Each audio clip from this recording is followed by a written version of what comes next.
In this video, we're unboxing the rear crankshaft oil seal removal and installation tool set for Land Rover diesel engines. This is the special tool for Land Rover diesel engine crankshaft tone ring. Because the crankshaft tone ring and the rear crankshaft oil seal are one piece, when we remove or install the rear crankshaft oil seal, we must use the special tool to do the job. Its main purpose is for repairing the crankshaft oil seal, and it's a dedicated tool for the timing system sensor. It prevents causing the distortion of the tone ring, the timing issues, and the engine throwing fault codes when installed by hand. Tool overview. The product label. Now let us move on how to use the rear crankshaft oil seal installation tool. Remove the nut. Remove the 2 bolts.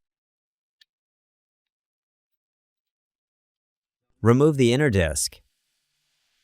Install the inner disc onto the crankshaft. There is a locating pinhole on the crankshaft. The disc also has a locating pinhole which can line up for installation.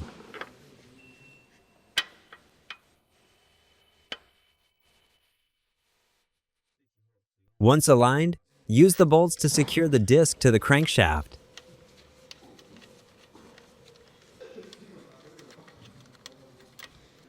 Use an 8mm hex bit with a large ratcheting wrench.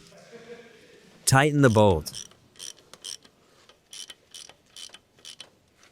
When installing, take the rear crankshaft oil seal and install it onto the outer disc. Since we're just doing a demo this time, we're not going to remove the rear crankshaft oil seal. There is a hole on the rear crankshaft oil seal. Line it up with this feature here. Align it with the outer disc for installation. Install the nut. Use an 18mm deep socket with a large ratcheting wrench. Press the rear crankshaft oil seal fully. The rear crankshaft oil seal and the crankshaft tone ring are integrated, so we have to use the special tool. Once it's fully seated, we can remove the tool. Loosen the large nut. Remove the outer disc. Use the 8mm hex bit with a large ratcheting wrench. Loosen the bolt that secures the inner disc. Remove the bolt. Remove the inner disc.